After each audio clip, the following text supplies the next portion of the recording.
राजा, असल जो अब मसला वो मुस्लिम लीग नून का यह है कि नवाज शरीफ साहब को खुदा न खास्ता पाकिस्तान ला के, चूँकि ये एक विंडिक्टिव गवर्नमेंट है, इस्टेब्लिशमेंट उनको पसंद नहीं करती है, लिहाजा कहीं नवाज शरीफ साहब की जान को नुकसान ना पहुँचाया जाए। तो क्या कानून में, आइन में ऐसी कोई गुंजाइश मौजूद है देखिए कि नवाज शरीफ साहब को अडियाला जेल में या कोट लखपत में रखने के बजाय उनको रायवेंट पैलेस में जाती उमरा में उन्हीं के घर के एक हिस्से को जेल करार दे के उन्हीं के लोगों को सिक्योरिटी को जो मुलाजिम उन्हीं के जाती हैं उन्हीं को तैनात कर दिया जाए? देखिए अमीर अब्बास, दो बातें हुई। एक बात तो हुई कि जी उसको भगोड़ा कह दिया गया या उसको जिन्होंने जाने दिया। ये बात मैं क्लियर करता चाहूँ कि जब इस्लामाबाद हाई कोर्ट में उनका केस लगा तो उन्होंने उनको पहले नोटिस भेजा, फिर उसके बाद समन तामील करवाए पाकिस्तानी हाई कमीशन से यूके में, उनके घर के बाहर आवेदन किया गया कि आप आ जाइए, इस्लामाबाद हाई कोर्ट में आपका केस चल रहा है। फिर उनसे मेडिकल रिपोर्ट्स मंगाई गई, वो तमाम चीज़ें इस्लामाबाद हाई कोर्ट में कंसिडर हुई और उस मेडिकल रिपोर्ट्स को इस्लामाबाद हाई कोर्ट ने कंसिडर नहीं किया। उन्होंने कहा कि इसमें नाकाफ़ी रिपोर्ट्स हैं कि जो ये साबित करे कि वो ना ट्रैवल कर सकते हैं या उन्हें कोई ऐसा मर्ज़ है कि जिसका इलाज पाकिस्तान में मुमकिन नहीं। फिर एक क्रिमिनल प्रोसीजर का एक उसमें सेक्शंस हैं 87, 88, उसकी कार्रवाई हुई मुकम्मल तौर पे। And after that now he is a declared absconder by the high court of Pakistan. अदालत आलिया पाकिस्तान ने उन्हें डिक्लेयर कर दिया है कि वो फ्यूजिटिव ऑफ लॉ हैं, वो भगोड़े हैं और वो एब्सकॉन्डर हैं। ये कोई पॉलिटिकल टर्म नहीं है, ये पॉलिटिकल टर्म नहीं है, this is court of the legal term जो कि उसको डिफाइन करती है। And the moment he lands in Pakistan उनको अरेस्ट किया जाएगा। अब अरेस्ट करने के बाद जो आपने बात कर दी, देखिए इस मुल्क का एक आइन है, उस आइन में आर्टिकल 25 है जो कि कहता है कि किसी भी शख्स को डिस्क्रिमिनेशन नहीं होगी, रंग, नस्ल या किसी भी बुनियाद पे आप ये नहीं कह सकते कि ए को ट्रीटमेंट और होगी, बी को ट्रीटमेंट और होगी। आपका कानून इस चीज़ की इजाज़त नहीं देता। हाँ, अंडर ट्रायल जब प्रिजनर्स होते हैं, क्या उनका केस चल रहा हो तो आप उनको ऐसी कस्टडी में रख सकते हैं, लेकिन once he is a convict तो उसने जाना जेल में ही है।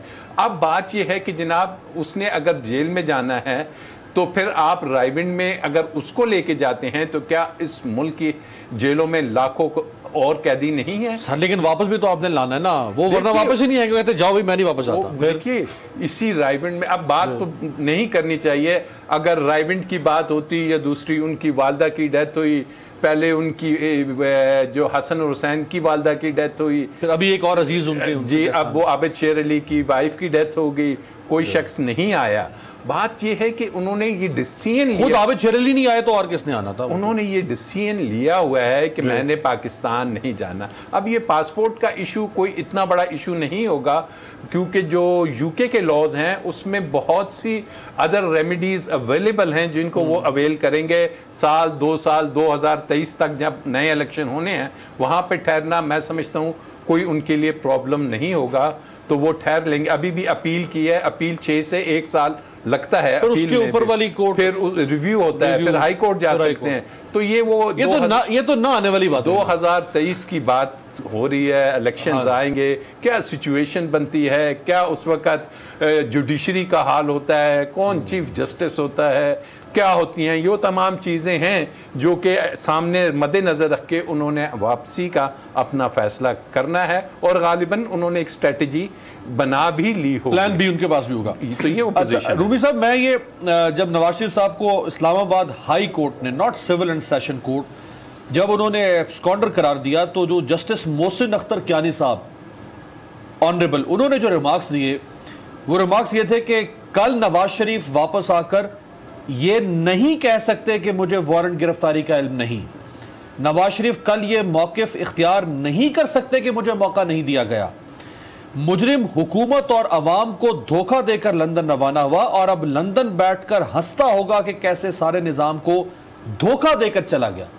ये तो कोर्ट के रिमार्क्स है, ये तो किसी पॉलिटिकल राइवल के रिमार्क्स नहीं है।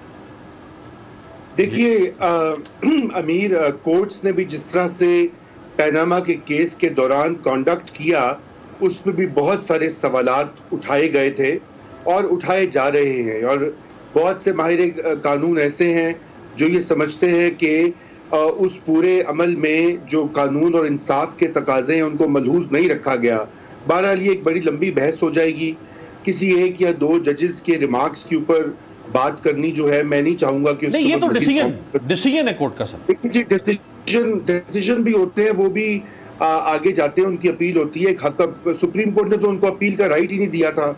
जो केस उन्होंने किया जहां पे उनको नाअहल करार दे दिया गया, ये भी एक कमाल की बात थी कि हर जो शख्स जो अक्यूज्ड होता है उसको राइट ऑफ अपील होता है मुख्तलिफ फोरम्स के ऊपर। यहाँ पर सुप्रीम कोर्ट ने खुद ही जो है वो जो है चाकू छुरी चलाकर तो नाअहल भी करार दे दिया और जो है जो उनके ओहदे से भी अलग कर दिया। तो बात यह कि ये तो बड़ी हमारे यहाँ एक तल्ख तारीख है हमारी अदालतों की, वो भी एक लंबी बात हो जाएगी। बात यहाँ पर यह है कि यहाँ पर 2-3 इश्यूज जो हैं वापस में कंफ्यूज हो गए हैं। पहला इशू तो जो है वो तो उनकी सेहत का, उसके हकायक हुकूमत का खुद भेजना है। अगर हुकूमत ने उनको, अगर मियाँ साहब जो हैं वो इतने ही जिसे कहते हैं डॉन या गॉड फादर और चकमा देकर वफाकी काबीना को, हुकूमत के डॉक्टरों को, वो होम जो है इंटीरियर मिनिस्ट्री को जो ECL रखती है और अदालतों को, तो फिर यकीनन ही वो कोई बहुत बड़ी लगता है ये तो थ्रिलर फिल्म का कोई कैरेक्टर है कि वो इतने लोगों को जो है वो चकमा देकर कोई सुपर हीरो की तरह भाग गया। बिल्कुल भी नहीं।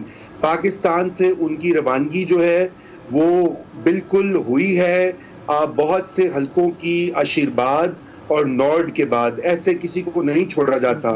वो शख्स वो तो हाई कोर्ट ने उनको परमिशन दे दी थी ना, लाहौर हाई कोर्ट। देखिए, हाई कोर्ट वगैरह वगैरह सारे किरदार हैं और बहुत सारे और किरदार ऐसे हैं जो मंजर पर नहीं होते और उनकी। अच्छा नहीं, ये अच्छा इस पे ये जो हाई कोर्ट से हम दस्तबरदार करेंगे कि वो ना करें, रूबी साहब ना खुद फंसे ना मुझे फंसाए, तो हाई कोर्ट तो जारी बात है हम सब के लिए। देखिए नहीं अमीर देखें, एक चीज होती है कि जो फर्क होता है ना कि एक तो जो आईनी कानूनी रूल्स में जो चीज दर्ज होती है, लेकिन पाकिस्तान में उसके बरक्स एक पैरेलल निजाम भी है, हर शोबे में है। आपने अपना काम कराना हो तो आपको पता है कि आपने वो क्या मलिक रियाज कहते हैं कि फाइल के पहिए लगा दिए जाते हैं। बिल्कुल। तो बहुत सी चीजें होती हैं हमारे यहाँ, बहुत सारे हल्के, बहुत सारे क्वार्टर्स मुख्तलिफ चीजों में, और नवाज शरीफ जो हैं वो उसके बगैर वापस मुल्क से निकल ही नहीं सकते थे, इसीलिए वो निकले हैं। अब बात यह कि प्रॉब्लम उसमें इमरान खान साहब को हो गई है, क्योंकि उनका जो सारा बयानिया था कि वो उनको रुलाएंगे, जेल से AC हटा देंगे, जुल्म खत्म करके $200 अरब लाएंगे, 100 अरब वो देंगे पाकिस्तान के तरक्याती बजट को, 100 अरब वो दे देंगे IMF को, वो तो नहीं हो सका। जाहिर बात है, उनका तो एक 25 साल का एक बयानिया था इमरान खान साहब का, इमरान खान साहब के खिलाफ जो सारे बुलडोज हो गया, उसको थ्रेटन कर दिया नवाज शरीफ ने। अब मसला ये कि जैसे मुझे ब्रेक पे जाना है, मैं जरा ब्रेक से पहले जनरल साहब से भी कमेंट ले लूं। जनरल साहब, आपकी, रूमी साहब की और आमिर अब्बास साहब की बात सुन के, यानी जो नतीजा है, निचोड़ तो ये है कि ये स्टेटस को ऐसे रहेगा, ये 2 साल गुजर जाएंगे, इमरान खान कहते रह जाएंगे नवाज शरीफ भाग गया, चोर डाकू, नवाज शरीफ बाहर बैठे रहेंगे, कहेंगे मैं बीमार हूं, मुझे मार देंगे। तो ये तो इसी तरह से मामला रहेगा 2 साल से।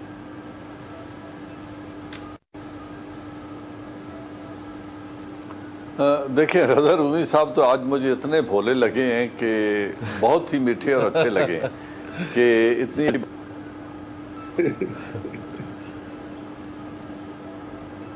अच्छा कोर्ट के फैसले जो हैं वो